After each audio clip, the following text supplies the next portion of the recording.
ಆಮೇಲೆ ಇನ್ನೊಂದು ವಿಚಾರ ಅಂದ್ರೆ ಪ್ರತಿ ಮತದಾರರಿಗೆ 200 ರೂಪಾಯಿ ಹಂಚಿದ ಆರೋಪದ ಮೇಲೆ ಈ ದಾಳಿ ಆಗಿರೋದು ಅಂತ. 21 ಕೋಟಿ ಹಣವನ್ನ ಬಳ್ಳಾರಿ ಚುನಾವಣೆಗೆ ಬಳಸಿದ ಆರೋಪ. ಯಾವ ಕ್ಷೇತ್ರಕ್ಕೆ ಎಷ್ಟೆಷ್ಟು ಹಣ ಹಂಚಿಕೆ ಆಗಿತ್ತು, ನಿಜವಾಗ್ಲೂ ಹಂಚಿಕೆ ಆದಂತಹ ಮಾರ್ಗ ಯಾವುದು, ಎಲ್ಲ ತನಿಖೆ ಆಗ್ತಾ ಇದೆ. ಆಮೇಲೆ ನಮ್ಮ ಹತ್ರ ಒಂದಷ್ಟು ಎಕ್ಸ್ಕ್ಲೂಸಿವ್ ಡೀಟೇಲ್ಸ್ ಕೂಡ ಸಿಕ್ಕಿದೆ. ಬಳ್ಳಾರಿ ಗ್ರಾಮಾಂತರ ಭಾಗಕ್ಕೆ ಪ್ರತಿ ಬೂತ್ಗೆ 23 ಲಕ್ಷ ರೂಪಾಯಿಯನ್ನ ಹಂಚಿದ್ದಾರೆ. ಪ್ರತಿ ಬೂತ್ಗೆ ಟೋಟಲ್ ಆಗಿ ಬಳ್ಳಾರಿ ಗ್ರಾಮಾಂತರ ವಿಧಾನಸಭಾ ಕ್ಷೇತ್ರಕ್ಕೆ 5 ಕೋಟಿ ಖರ್ಚು ಮಾಡಿದ್ರು ಅನ್ನೋದು ಅವ್ರ ಮೇಲಿರುವಂತಹ ಆರೋಪ. ಬಳ್ಳಾರಿ ನಗರ ಕ್ಷೇತ್ರದಲ್ಲಿ ಪ್ರತಿ ಬೂತ್ಗೆ 15 ಲಕ್ಷ ರೂಪಾಯಿಯನ್ನ ಹಂಚಿಕೆ ಮಾಡಿದ್ರಂತೆ. ಟೋಟಲ್ ಆಗಿ 3 ಕೋಟಿ 60 ಲಕ್ಷ ರೂಪಾಯಿಯನ್ನ ಇದೇ ವಾಲ್ಮೀಕಿ ಹಣದಲ್ಲಿ ಬಳ್ಳಾರಿ ನಗರ ಕ್ಷೇತ್ರಕ್ಕೆ ಸಂಬಂಧಪಟ್ಟಂತೆ ಬಳಸ್ಕೊಂಡಿದ್ರು ಅನ್ನೋದು ಆರೋಪ.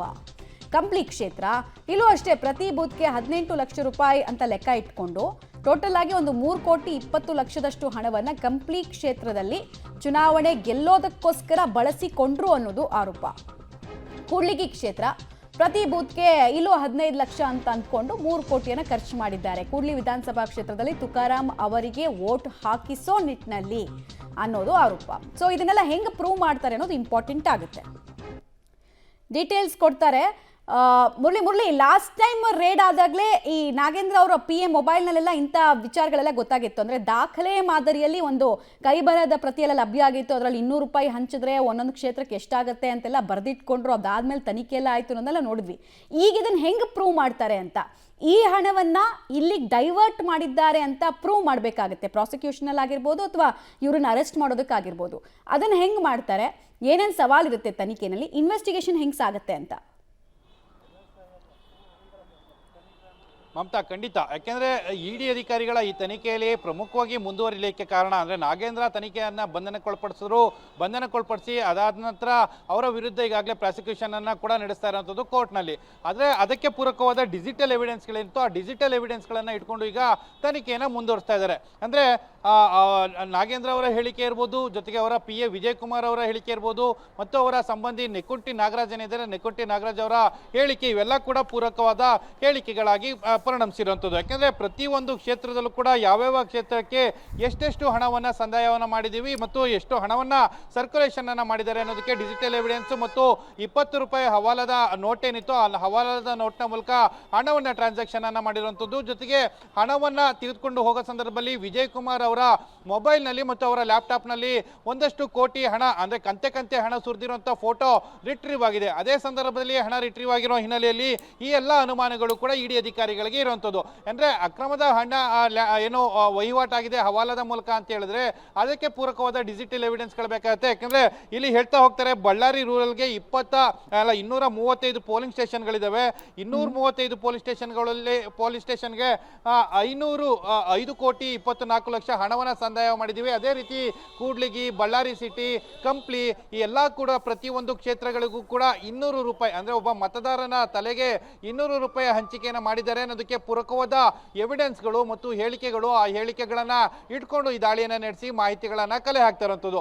ಮಮತಾ, ಕಳೆದ ನವೆಂಬರ್ ಡಿಸೆಂಬರ್ನಲ್ಲಿ ನಾಗೇಂದ್ರನ ಬಂಧನಕ್ಕೊಳಪಡಿಸಿ ದೋಷಾರೋಪ ಪಟ್ಟಿಯನ್ನು ಕೂಡ ನವೆಂಬರ್ 10ನೇ ತಾರೀಕು ಏನು ಕೋರ್ಟ್ಗೆ ಸಲ್ಲಿಕೆಯನ್ನು ಮಾಡಿದ್ರು ಜನಪ್ರತಿನಿಧಿಗಳ ನ್ಯಾಯಾಲಯಕ್ಕೆ. ಅಲ್ಲಿಂದ ಇಲ್ಲಿಯವರೆಗೆ ಸರಿಸುಮಾರು 8 ತಿಂಗಳ ಕಾಲ ಹೆಚ್ಚುವರಿ ತನಿಖೆಯನ್ನು ಮಾಡಿದಂಥ ಏನು ED ಅಧಿಕಾರಿಗಳು ಈ ಬಗ್ಗೆ ಮಾಹಿತಿಯನ್ನು ಇಟ್ಕೊಂಡು ಈಗ ದಾಳಿಯನ್ನು ನಡೆಸಿದ್ದಾರೆ. ದಾಳಿಯ ಸಂದರ್ಭದಲ್ಲಿ ಅವರ ಮನೆಯಲ್ಲಿ ಯಾವ್ಯಾವ ದಾಖಲೆಗಳು ಸಿಗ್ತವೆ ಅನ್ನೋದ್ರ ಮೇಲೆ ಪೂರಕವಾದ ಮಾಹಿತಿಗಳನ್ನು ಇಟ್ಕೊಂಡು ಈಗಾಗಲೇ ತುಕಾರಾಮ್ ಅವರನ್ನ ತಮ್ಮ ವಶಕ್ಕೆ ಪಡ್ಕೊಂಡಿದ್ದಾರೆ ಅನ್ನೋದ್ರ ಬಗ್ಗೆ ಮಾಹಿತಿಗಳು ಸಿಗ್ತದೆ. ಬಹುತೇಕ ಮುಂದಿನ ಹಂತಗಳಲ್ಲಿ ಇನ್ನೂ ದೊಡ್ಡ ಮಟ್ಟದ ಕಾರ್ಯಾಚರಣೆ ನಿರೀಕ್ಷೆಯನ್ನ ಮಾಡಬಹುದು. ಮಮತಾ, ಓಕೆ, ಹಾಗೆ ಸಂಪರ್ಕದಲ್ಲಿರಿ ಮುರಳಿ. ಆಮೇಲೆ ತುಂಬಾ ಜನಕ್ಕೆ ಈಗ ಒಂದು ಪ್ರಶ್ನೆ ಇದೆ, 1 ವರ್ಷದ ಹಿಂದಿನ ಪ್ರಕರಣದಲ್ಲಿ ಇನ್ನೂ ದಾಖಲೆ ಮನೇಲಿ ಇಟ್ಕೊಂಡಿರ್ತಾರಾ, ಇವೆಲ್ಲ ಸುಮ್ಮನೆ ಹೆದರ್ಸಕ್ ಮಾಡ್ತಿರೋದು ಅಂತ ತುಂಬಾ ಜನ ಹೇಳ್ಬೋದು.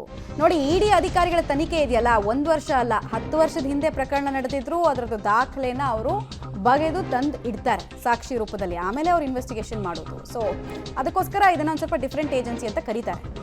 ಓಕೆ, ಇನ್ನೊಂದು ಅಪ್ಡೇಟ್ ಅಂದರೆ ನಾಗೇಂದ್ರ PA ಗೋವರ್ಧನ್ ಮೂಲಕ ಹವಾಲಾ ಹಣ ವಹಿವಾಟಾಗಿರೋದು ತಿಳಿದು ಬರ್ತಾ ಇದೆ. 21 ಕೋಟಿ ಹಣದ ಫೋಟೋವನ್ನು ED ಅಧಿಕಾರಿಗಳು ರಿಕವರಿ ಮಾಡಿದ್ದಾರೆ. ತುಂಬ ಕ್ರೂಷಿಯಲ್ ಆಗುತ್ತೆ. ಹವಾಲಾಗೆ ಬಳಸಿದಂತಹ 20 ಕೋಟಿ ಹಣದ ಫೋಟೋ ಒಂದು ಲಭ್ಯ ಆಗಿದೆ. ಕಂತೆ ಹಣವನ್ನು ರಾಶಿ ಮಾಡಿಟ್ಟಿರುವಂತಹ ಫೋಟೋ ಪಬ್ಲಿಕ್ ಟಿವಿಗೆ ಲಭ್ಯ ಆಗ್ತಾ ಇದೆ. ರಾಶಿ ಹಣವನ್ನು ಹೆಂಗೆ ಗುಡ್ಡೆ ಹಾಕಿದ್ರು ಅನ್ನೋದಕ್ಕೆ ಡೀಟೇಲ್ಸ್ ಇದೆ. 21 ಕೋಟಿ ರೂಪಾಯಿ ಇರೋ ಫೋಟೋ ನೋಡಿ, ಇಲ್ಲಿ ನೀವು ಗಮನಿಸ್ತಾ ಇದ್ದೀರಲ್ಲ, ಇದೇ ಫೋಟೋವನ್ನು ED ಅಧಿಕಾರಿಗಳು ರಿಕವರಿ ಮಾಡಿದ್ದು.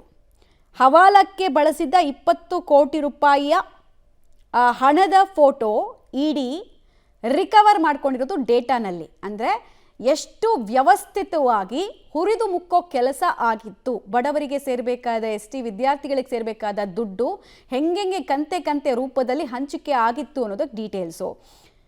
ರೈಟ್, ಮಾಹಿತಿ ಕೊಡ್ತಾರೆ ಮುರಳಿ. 20 ರೂಪಾಯಿ ನೋಟನ್ನು ಕೋಡ್ ವರ್ಡ್ ಆಗಿ ಇಟ್ಕೊಂಡಿದ್ರು, ಮತ್ತೆ ಕಂತೆ ಕಂತೆ ಹಣವನ್ನು ಎತ್ತಿಟ್ಟಿದ್ರು ಅನ್ನೋದೆಲ್ಲ ಗೊತ್ತಾಗಿತ್ತು. ಬಟ್ ಫೋಟೋ ಇಲ್ಲಿ ತನಕ ಸಿಕ್ಕಿರಲಿಲ್ಲ. ಸೊ ಈ ಫೋಟೋ ಎವಿಡೆನ್ಸ್ನ ಭಾಗ ಆಗಿ ಎಷ್ಟು ಕ್ರೂಷಿಯಲ್ ಆಗುತ್ತೆ?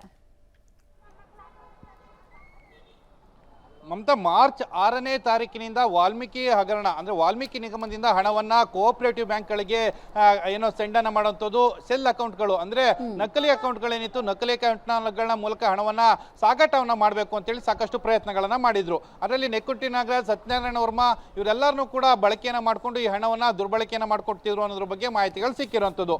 ಅಂದ್ರೆ ಮಾರ್ಚ್ 21, 2024 ರಾತ್ರಿ 8:22 ಸ್ಯಾಮ್ಸಂಗ್ ಗ್ಯಾಲಕ್ಸಿ ಮೊಬೈಲ್ನಲ್ಲಿ ತೆಗೆದಂಥ ಒಂದು ಫೋಟೋ ಏನಿತ್ತು, ಆ ಫೋಟೋವನ್ನು ಗೋವರ್ಧನ್ನ ಮೊಬೈಲ್ಗೆ ವಿಜಯ್ ಕುಮಾರ್ ಒಂದು ಸೆಂಡನ್ನು ಮಾಡ್ತಾರೆ. ಅಂದರೆ ಕೋಟಿ ಕೋಟಿ ಹಣವನ್ನು ಸುರಿದಿರೋಂಥ ಫೋಟೋವನ್ನು ಅವರೇ ಕ್ಲಿಕ್ಕನ್ನು ಮಾಡ್ತಾರೆ. ಆ ಕ್ಲಿಕ್ಕನ್ನು ಮಾಡಿದಂಥ ಫೋಟೋವನ್ನು ವಾಟ್ಸಪ್ನ ಮೂಲಕ ಸೆಂಡನ್ನು ಮಾಡುವಂಥದ್ದು. ವಾಟ್ಸಪ್ನ ಮೂಲಕ ಸೆಂಡ್ ಅಂತ ಮಾಡಿದಂಥ ಫೋಟೋವನ್ನು ನವೆಂಬರ್ನಲ್ಲಿ ರಿಕವರನ್ನು ಇಡಿ ಅಧಿಕಾರಿಗಳು ಮಾಡಿರುವಂಥದ್ದು.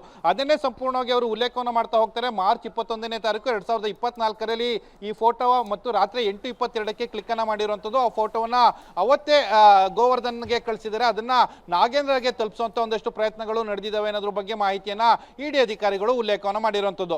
ಮಮತಾ, ಸುಖ ಸುಮ್ಮನೆ ಕೋಟಿ ಕೋಟಿ ಹಣ ಇರುವಂತ ಫೋಟೋವನ್ನ ಸುರಿಯುವಂಥದ್ದು, ಆ ಫೋಟೋವನ್ನ ತೆಗೆಯುವಂಥದ್ದು, ಆ ಫೋಟೋವನ್ನ ನಾಗೇಂದ್ರ PAಗೆ ಕಳಿಸುವಂಥದ್ದು, ಅದನ್ನ ನಾಗೇಂದ್ರ ನೋಡುವಂಥದ್ದು, ಇದೆಲ್ಲದಕ್ಕೂ ಕೂಡ ಒಂದಕ್ಕೊಂದು ತಾಳೆ ಆಗಿರುವಂಥದ್ದು ಸಾಂದರ್ಭಿಕ ಸಾಕ್ಷ್ಯಗಳೇನಿತ್ತು. ಆ ಸಾಂದರ್ಭಿಕ ಸಾಕ್ಷ್ಯಗಳನ್ನ ಇಟ್ಕೊಂಡು ಇಡಿ ಅಧಿಕಾರಿಗಳು ತನಿಖೆಯನ್ನ ಮಾಡ್ತಾ ಇದ್ದಾರೆ. ಆ ತನಿಖೆಯನ್ನ ಮಾಡೋ ಸಂದರ್ಭದಲ್ಲಿ ಬಳ್ಳಾರಿಗೆ ಎಷ್ಟು ಹಣ ಹೋಗಿತ್ತು, ಬಳ್ಳಾರಿಗೆ ಹಣ ಹೋದಂತ ಸಂದರ್ಭ 21 ಕೋಟಿಯನ್ನ ಹಣವನ್ನ ದುರ್ಬಳಕೆಯನ್ನ ಮಾಡಿದ್ದಾರೆ ಅನ್ನೋದ್ರ ಬಗ್ಗೆ ಮಾಹಿತಿಗಳು ಸಿಗ್ತಾ ಇದಾವೆ. ಅದರಲ್ಲಿ ನಾಗೇಂದ್ರ ಪಾಲ್ ಎಷ್ಟು, ಜೊತೆಗೆ ಬೇರೆ ಬೇರೆಯವರು ಕೋಆಪರೇಟಿವ್ ಬ್ಯಾಂಕ್ ನಲ್ಲಿ ನಕಲಿ ಅಕೌಂಟ್ಗಳನ್ನ ಟ್ರಾನ್ಸಾಕ್ಷನ್ ಮಾಡೋ ಸಂದರ್ಭದಲ್ಲಿ ಬಳಕೆಯಾದ ಹಣ ಎಷ್ಟು, ಇದೆಲ್ಲದ್ರ ಬಗ್ಗೆ ಕೂಡ ಸಂಪೂರ್ಣವಾದ ವಿವರವನ್ನ ಈಗ ಇಡಿ ಅಧಿಕಾರಿಗಳು ಉಲ್ಲೇಖವನ್ನ ಮಾಡಿರುವಂತದ್ದು. ಮಮತಾ.